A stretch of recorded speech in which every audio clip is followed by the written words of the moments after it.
LinkedIn News.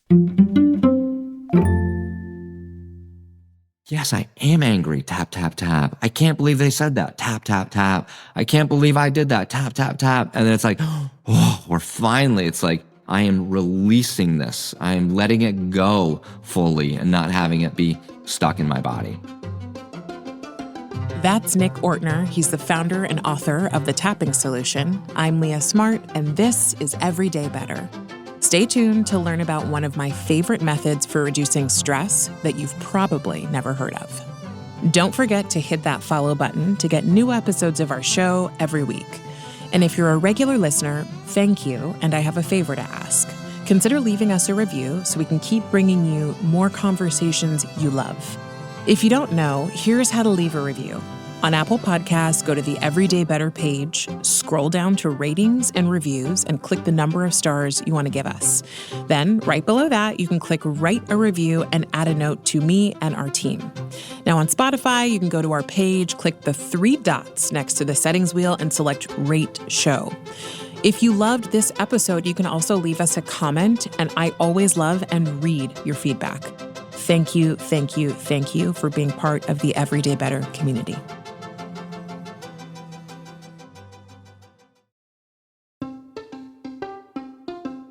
Hey everyone, from LinkedIn News, I'm Leah Smart, and this is Everyday Better, a personal development show where every week I sit down with some of the world's brightest minds and bravest hearts who use science and story to share strategies for how we can flourish individually, in relationship to others, and to the world around us.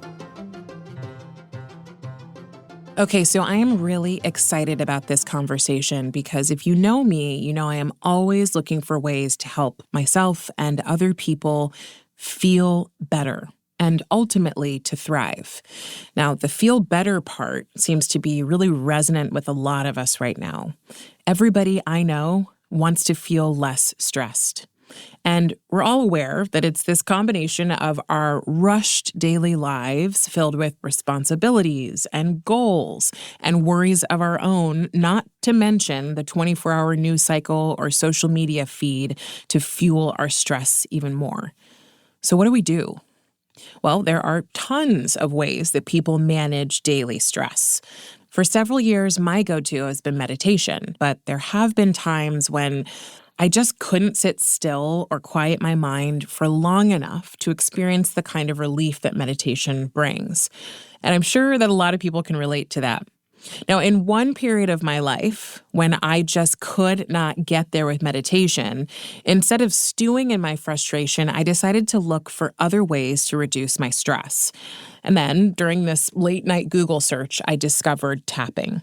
The way it works is you literally tap your fingers on specific points of your body, mainly your hands, your face, and your torso, while focusing on a negative thought or emotion that you've been carrying around, like stress. Now, some tapping exercises, the ones I love actually do involve verbal statements that you say out loud to acknowledge the problem or the feeling that you're focusing on. And what that does is promote self-acceptance instead of avoidance. Now, I know it doesn't sound like much, but I'm going to tell you that just 10 minutes of tapping can make a major difference in how you're feeling in any given moment. Today, I want to introduce you to the person who's brought tapping to me and to millions of people around the world, Nick Ortner. Now, Nick's the author of the New York Times bestseller, The Tapping Solution, and the creator of the Tapping Solution app. And he has helped people struggling with any number of things: stress, anxiety, chronic pain, insomnia or sleep issues, PTSD, and other forms of trauma to use tapping to calm their minds and their bodies. In our conversation, Nick is going to break down what tapping actually is, who it's for, hint, it's for everyone, and how it works in conjunction with the more traditional forms of mental health and mental hygiene treatments. Then he's going to walk me through a short tapping exercise, which you can totally follow along with, and I highly recommend that you do. He's also going to explain why focusing on some of those things that we try so hard to avoid, like the anxious thoughts, our fears, our limiting beliefs, and our negative emotions, we're often trying to push down and pretend don't exist, why focusing on those things is actually the key to releasing them. Here's Nick.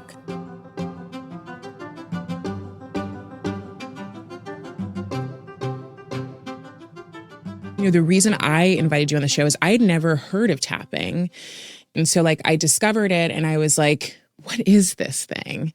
And I am someone who's totally open to alternative ways of finding relief, reducing stress. I myself struggle with anxiety. So I was really wanting some way to work with that. Yeah. And I've been a meditator for like 11 years.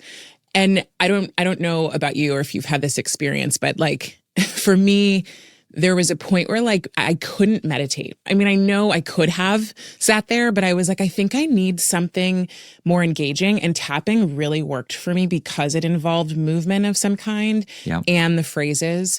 And so I've been tapping for a while now, and I can't really describe it to people unless they do it, but I'm like, the immediate relief that you feel and like some of your tappings, like I was going to say I was on a tear earlier this summer on the You Are Enough tapping. And I was just like, I'm going to do that long You Are Enough tapping. And I'm going to have you talk about it so people know what it is.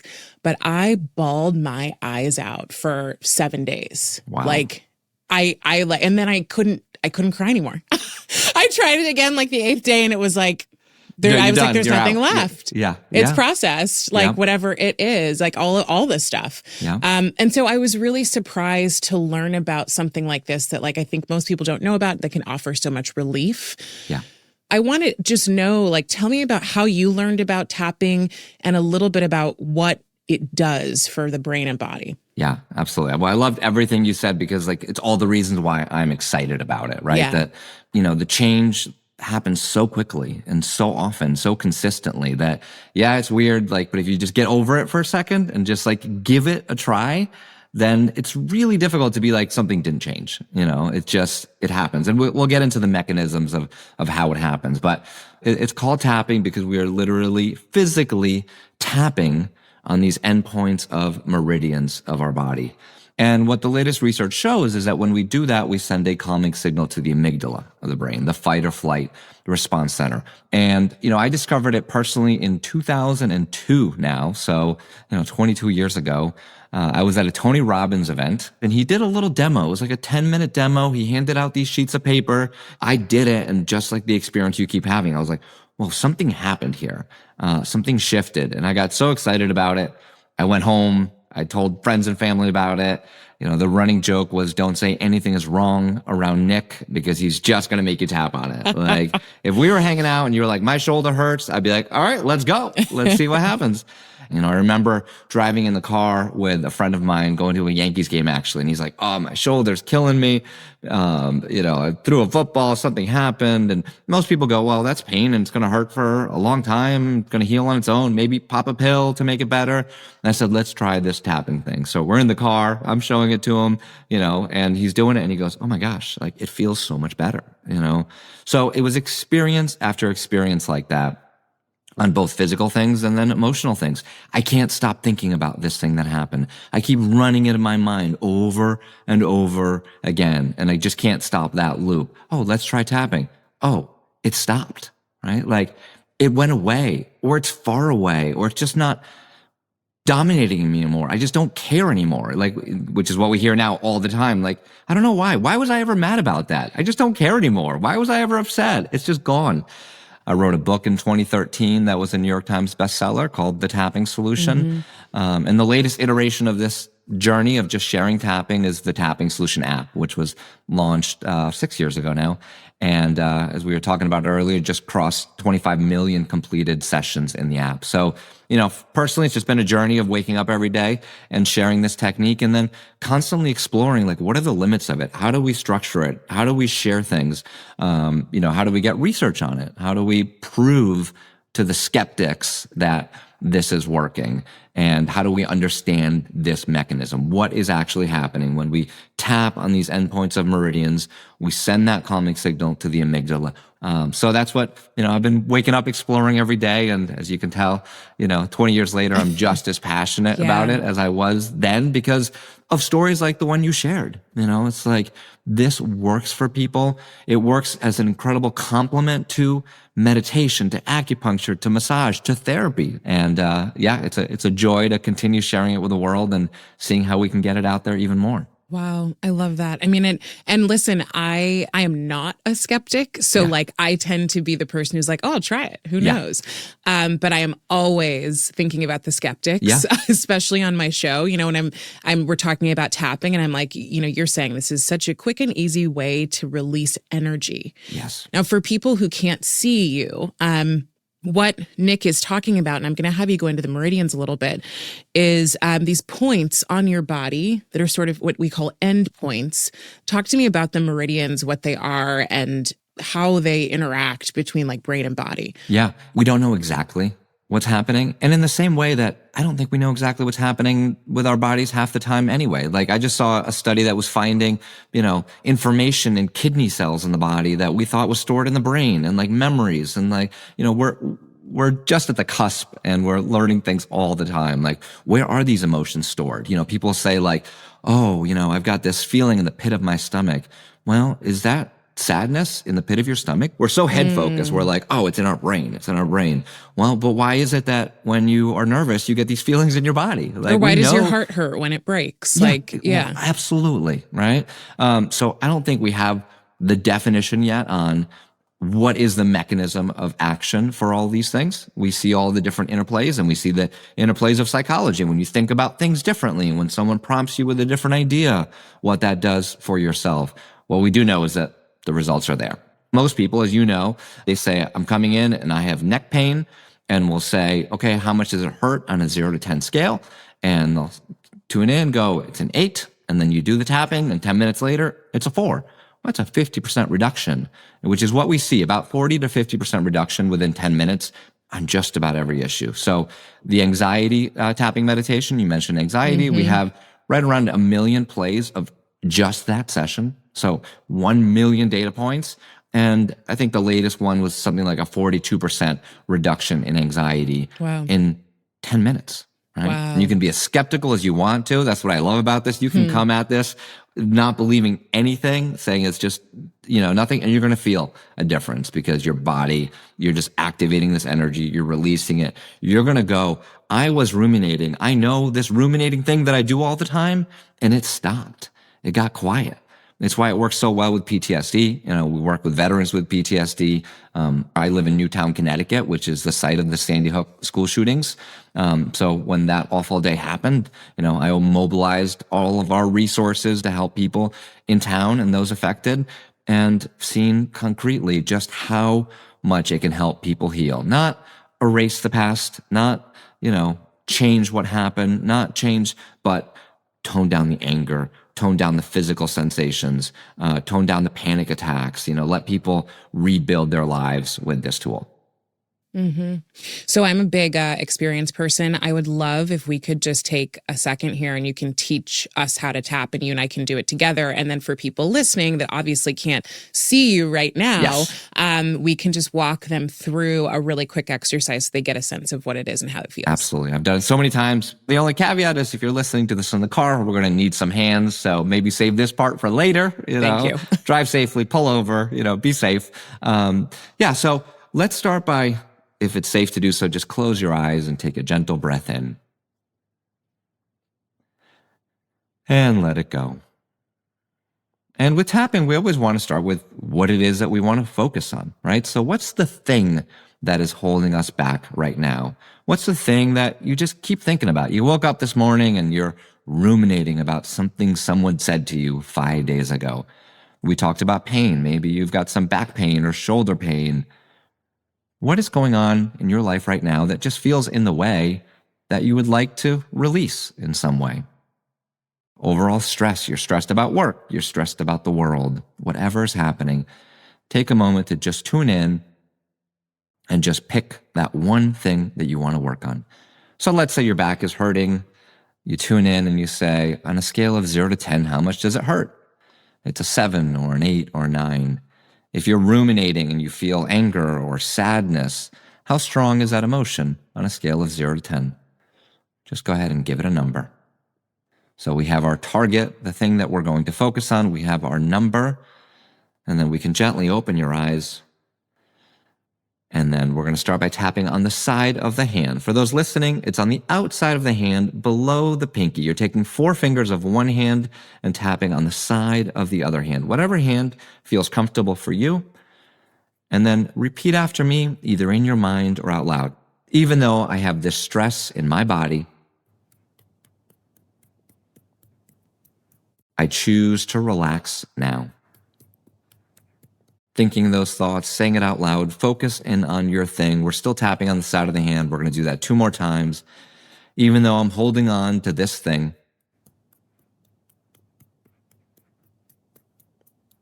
it's safe to let it go. And still on the side of the hand, just tuning in to that issue, the thing you want to release, the pain in your back, the anger, the anxiety, the sadness, the overwhelm. Even though I'm holding on, it's safe to let go. Now we'll tap through the points. The first point is the inside of the eyebrow, right where the hair ends and it meets the nose. You're going to tap with 2 fingers of one hand, the other hand, or both hands if you have them available. The meridians run down both sides of the body. You're just tapping gently, and I'd like you to tune in to that issue. I know there's a lot going on, but bring your attention back to the ruminating thoughts, the anxiety, the pain in your back, whatever's going on. Just place your attention there now. Now we move to the side of the eye. It's not at the temple. It's right next to the eye, on the bone. Tapping gently. Breathing gently. Bringing your attention back to it. We're actually trying to activate the emotion, the feeling, the memory in order to send that calming signal. So if you keep thinking about something someone said or something you did, you just want to think about it again. Moving under the eye. We're sending that calming signal to the amygdala. We're disrupting that thought pattern. We're releasing that energy from the shoulder or the back. Whatever's going on, place your attention on that thing. The thing that you want to release. Moving under the nose, just right underneath the nose. Tapping gently. It's okay if you get distracted as you try to figure out the points. Just bring your attention back to this thing that you're looking to release. Think those thoughts, feel those feelings. If something else comes up, that's okay. Now, tapping underneath the mouth, it's above the chin, below the lip, and that little crease there, tapping with 2 fingers. Feeling strong, grounded, and safe. Thinking those thoughts, feeling those feelings, just noticing what comes up. We have 3 points left for the collarbone point. Just feel for the 2 little bones of the collarbone. You go right below it. You can tap with 10 fingers, both hands, tapping gently, letting go, putting your attention back on that thing that you want to let go of, noticing how you feel. Underneath the arm, it's 3 inches underneath the armpit, either side of the body. Just tapping gently with one hand or the other. And the last point, right at the top of the head, tapping gently, breathing gently. And now you can gently stop tapping and take a breath in. And that was just what we call one round demonstration. And then we check in. We usually do a couple more rounds, as you know, but we check in. What happened there? Okay, my anxiety was an 8 and now it's a 7. All right, something shifted, or it's a 6, 5, or a 4. Or my anxiety was a 10, but now I started feeling angry for some reason. Oh, what's coming up there? What's so exciting about tapping is that we are processing these emotions. We're not erasing them. For example, with anger, if someone comes in angry, we do a couple rounds of tapping, it will most likely go to sadness. And just see it again and again and again. I'm angry. Oh, I can't believe this. And then all of a sudden you let go of that anger and it's there's this sadness, and we take a moment to feel that sadness because maybe there's a lesson in that sadness. Oh, I wish I had done that differently. I wish that person had treated me differently. And then we process the sadness and maybe we find some peace in our bodies. That was amazing. I am like, I was focused on, I was like, what am I going to focus on? And then as soon as you said the thing that you've maybe been ruminating about, I was like, okay, no, no, no. I know what I was ruminating about this Yeah. morning. And that's how easy it is. You don't have to go even that deep around Yes. things. It's, I mentioned the You Are Enough tapping, which is a much deeper tapping experience, but it can just be something as simple as, oh my God, I couldn't get this out of my head this morning. And I bet it's stuck somewhere and it's going to Yes. come back. Yes. Yeah. And what happens too, again, with the process, I love that, we talked about anger turning to sadness, but also those ruminating thoughts, when we calm down the body, when we reduce the cortisol, we've shown very clearly with several research studies that salivary cortisol goes down significantly when we tap. So we're actually reducing these stress hormones in our body in a dramatic way. Then it's like we bring our brain back online. So for problem solving, I've had so many experiences where you're ruminating, you feel stuck. It's like same thoughts over and over again. You do a couple rounds of tapping and then this clarity comes in like, oh, I know what to do now. And it's like, because you brought your brain back online. If we think about when we have our best ideas, when creativity flourishes, our inspiration, I ask people that, they're like, well, I was in the shower, I was taking a bath, I was going for a walk in nature, all these places where cortisol is low, right? So those are all great and amazing, but in the middle of a work day, we just faced a challenge and we're stuck and it feels tough to go for a walk or go take a bath, right? Then we just do a couple rounds of tapping and then we bring our brain back online. We get that clarity to make the decisions to move forward. Well, and I'm betting that for anyone listening who tried this, they probably wondered, as I did when I first started, why would I focus on the thing I don't want to think about? So talk about why we would even want to think about Absolutely. the thing we hate the most or the thing that's been bothering us. We're thinking about these things anyway. So we're either ruminating about them anyway, regardless, or we're feeling them in our bodies. So we're taking a moment, and it's so quick to acknowledge how we feel. And there's such a relief in that. Once people get over the idea of like, I don't want to think negative thoughts, it's like, yes, I am angry. Tap, tap, tap. I can't believe they said that. Tap, tap, tap. I can't believe I did that. Tap, tap, tap. And then it's like, oh, we're finally, it's like, again, if you're listening, I'm making these motions of swallowing down, right? Something goes in our body and then out. Like I am releasing this. I am letting it go fully and not having it be stuck in my body. Coming up, Nick and I talk about the ideal time to tap and how quickly you can expect to see results. We'll be back in just a few moments.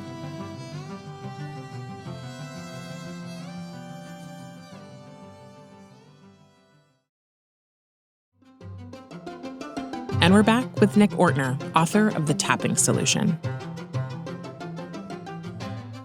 You've described a bunch of different people that you've worked with when it comes to tapping. Is there anyone that tapping isn't for? And if so, who? And then, you've mentioned that the anxiety tapping in your app has been used over 1 million times. And I'm wondering if that's also the most common thing people use this for. Yeah. Quickly, anxiety and sleep are probably the two things that we see people coming for, because it's acute, right? It's like, oh my God, I feel this anxiety and it's strong enough to take that action to go do something about it, and I can't sleep. And great question about contraindications. If you're dealing with more serious psychiatric conditions, if bipolar, schizophrenia, severe PTSD, if it feels unsafe to even think these thoughts or to even go there, go find a therapist, go find a psychologist or psychiatrist. There's plenty of them that use tapping now. That would be my preference, right? Like go find someone who uses this technique, because your results are going to be so much better, so much faster if you work with them, and they're going to be able to hold that space for you. They're going to be able to, keep you safe and emotionally stable and do things at the right pace. Well, and yet you have, you said when the Sandy Hook shooting happened, you mobilized. So you've worked with people who are in, high trauma situations, people with PTSD and veterans. What have you learned in those environments when it comes to tapping and their sense of, obviously can't wipe away what happened, but like their sense of relief and or release? Yeah. So the shooting happened on a Friday, and the following Tuesday, I was at Scarlett Lewis's house, and Scarlett has become a dear friend since. She lost her son, Jesse, in the shooting. So you don't start tapping 4 days after your son was murdered on the murder, right? And what was interesting with Scarlett is that wasn't even what was most present. I mean, she was obviously in shock and the deepest pain that I wouldn't wish on anyone. I can't imagine. But we started tapping on some other things, like other things came up, different anger, other just life issues that were for some reason just bubbling. So my role and job there was just say like, what's the other noise that we can quiet down, right? What are the things that we can do to help you get to sleep? She was prone to panic attacks. She'd had them before. And she woke up one morning, 2 a.m, and she knew what was coming, right? She was familiar with like, this is a panic attack. Her other son, JT, was sleeping in the room next to her. And she thought to herself, all right, maybe I can call 911, like, go to the hospital, because she knew she had needed meds in the past before JT wakes up, and get back, right? Her brain was just like, this is happening. I need to get to the hospital. She found that little space, that little gap to be like, let me try tapping. And she tapped for 10 minutes and went back to sleep. And I actually want to highlight that you said she found this space. Yes. Yeah. Like that's kind of the thing is like, can you find the space while you're moving, you're moving into stress, you're moving into anxiety, that like little gap where you can still access your, maybe the part of yourself that you most want to access all the time that says, absolutely. hey, take a second. Yeah. Like, can we jump into this other thing instead of letting ourselves go down a downward spiral? Yeah. So I think that's really important is being able to do it in the moment. And it starts, of course, with just the practice. So for me, it's been the practice of going, okay, I'm going to wake up in the morning and do this, because the more I do it, the more I train myself that this is something I can do. And I know that it's something that gives me relief because I'm doing it on myself, which is, I think, really powerful too. It's nobody can take that away from you once you've tried it. You're like, okay, I can do this. Have you had anyone ask from the skeptical side of it, like if this is just a placebo, if it's just, if our brains are just going, if we're just going, oh, well, I'm helping myself, so I'm feeling relief? Yeah. No, I mean, certainly, we've done double-blind studies showing that there's more than the placebo effect, so that like we've outperformed the placebo effect with studies. But even to that question, I'm like, if it was, then great. If we could activate a placebo within us every single day, absolutely. Like, what does it take? Let's do it. And like I said, there's plenty of skeptics that I work with that just say, you've got to be kidding me. And so they're even bringing the nocebo effect in, right? Like a negative expectation of it, which is powerful in the other direction, and they still get results. Yeah. I mean, I'm probably in my own personal opinion, I'm like, if there is a placebo that's working, don't we want to explore that part? Doesn't that tell you so much about the power of the mind and, the body and what we can do without things? Like Absolutely. There's something there, right? If I'm someone who is using this for anxiety or sleep, should the expectation be that like I do this for a week and then I never have to do it again and I can go to sleep immediately, or I never have anxiety again? We know that that's not real. Well, not anxiety, but stress is going to be real. Yeah. What's my expectation so that I can actually achieve what I want to achieve, but not be either under or over expecting? Yes, I know. I mean, you're not going to like my answer because it's that everyone in every situation is different. But I've seen what we call the 1-minute miracles, where it's like, oh my gosh, this person did, 5 minutes of tapping on something, let's say pain, and it just went away and it just didn't come back. And then I've seen where someone has to tap for 90 straight days on the pain to like retrain the body and retrain the brain to let go of that. Same thing with anxiety. I know for me personally, when I discovered it, I did like a lot of tapping. It was like, I'm going to just, it's probably similar to the experience you had doing the You Are Enough tapping meditation for 7 days in a row. I'm going to clear out some stuff, like there's stuff from the past, there's this, there's that. I'm going to let that go. I'm going to let go of my attachments. I'm going to sort of clean the slate. And then you get to a new set point. It might be similar to exercise, right? If we think about like getting in really good shape, what I've heard from most people is that it is harder to get in really good shape. Let's say it takes a year or 2 years to get in really good shape than it is to maintain it. Because now, once you've developed the muscles, you still have to exercise. Like you can't not do anything. But if someone's been working out their whole lives, they've got muscle definition, they've got muscle memory, they've got the habit built in. They don't have to work as hard to stay in shape as opposed to someone whose metabolism is completely broken. They've had 20 years of eating poorly, of not exercising. They've dealt with different infections or things, and their body's just out of whack, and it's going to take a lot of work. So I think the same is the case for our minds. Like, can we let go of these things? Can we reset? Can we, find a new normal? I wake up, mostly every day happy. I have stressors, but they're certainly not, they're usually like work related challenges, frustration of things not happening fast enough. And then I go, all right, let me tap on this because that frustration isn't serving me. So let me, turn things back online. I get angry once in a while, but it's usually when I'm tired and my kids are driving me crazy and, 3 minutes later I've let it go. So I think I've built some of that emotional resilience and balance from doing this work. What's one thing that you believe people, I know you mentioned just try it. And I think I am just huge on that. It's like, you don't have to believe us. Yeah. You can just go try it out. And if you're feeling resistance to trying it, I'd ask yourself maybe why, right? Yeah. Because it's what we just said, 60 seconds of your time, just to see if there's a difference. And if there isn't, you can never think about it again. Yeah, exactly. Absolutely. And that's it. And that's me search. And that's like the core of how you actually find ways to grow through things, or to even, you have tappings that are really about, things that are really powerful for people from, a work or, success perspective, like, marketing is scary, or social media is scary. Social media marketing is scary. Big goals are scary. And being able to tap on those things and allow yourself to go through the process of, oh, I have these really big goals and I am so fearful of them, if I'm honest with myself, that maybe there's something you can get out of, 10 minutes of sitting down and just recognizing it. And I will, again, attest to that. No, and recognizing, I love that you brought up that sort of limiting belief part of things, because it's so big. So, when people talk about procrastination, when goals aren't actually happening, it's usually because of these things, right? So the idea of big goals are scary. A lot of people will say to me, especially having written a book and having it be a New York Times bestseller, like, oh, how do you do it? Like, what are the things and this, that, and the other? It's like, all right, let's step back. Okay. So, what do you want to write? Oh, I want to write this. Okay. Close your eyes. Imagine the book in the bookstores, right? Imagine it being a New York Times bestseller. How do you feel?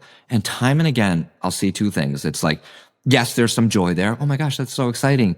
And then there's like, oh, well, on Amazon, what if I get some negative reviews? Like, I don't know if I can deal with that. And it's like, listen, you don't have a successful book until you have a negative review. Like, you haven't sold enough books if you don't have a negative Somebody review. Who hates it. Yeah. Somebody's got to hate it, right? That's the mark of success.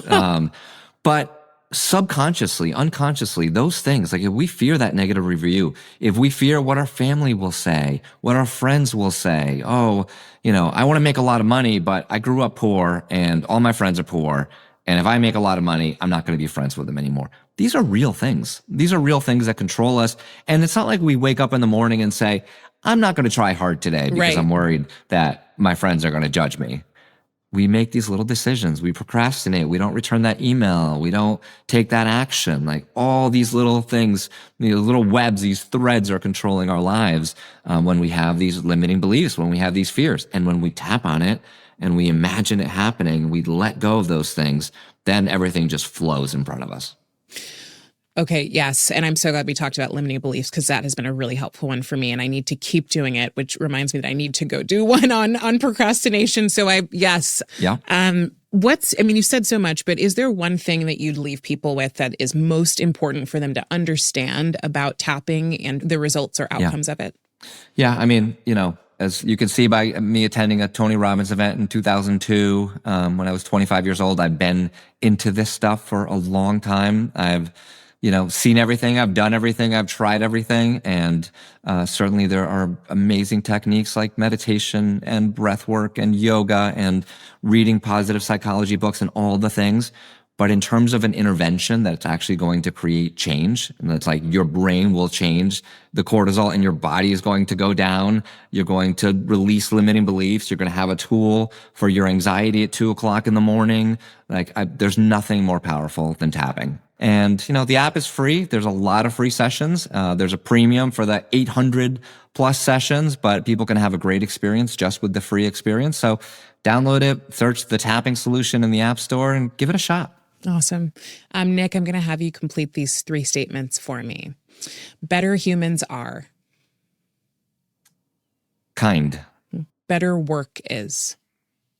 Safe. And a better world has? Peace. Love that. I've never heard safe with work. I loved that.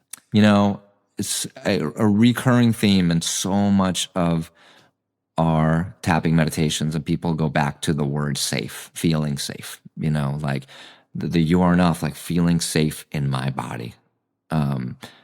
If you feel safe in your body, your cortisol is lower. And, it's not safe. I mean, certainly it can be safe in terms of like a veteran struggling with PTSD doesn't feel safe because they have all these memories of actually being unsafe. But it's emotionally safe.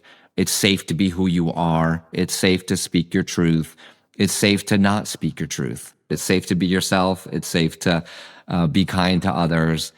It's an operating word where a lot of people, when they hear it and they tap, they notice their body just like, let's go. Nick, this has been so helpful. And like, I just hope for everyone that listens that you found another avenue for, releasing either emotion or pain, and that you'll just give it a try. Like, again, it's like, do it once. If you hate it, never do it again. Yeah. But if something works, then why not keep doing it if it's going to have a positive impact? So I'm hoping that everybody tried it, at least with us. Thank you so much, Nick, for this. This was awesome. Thank you for being here. Leah, I really enjoyed our conversation. Thank you so much for having me.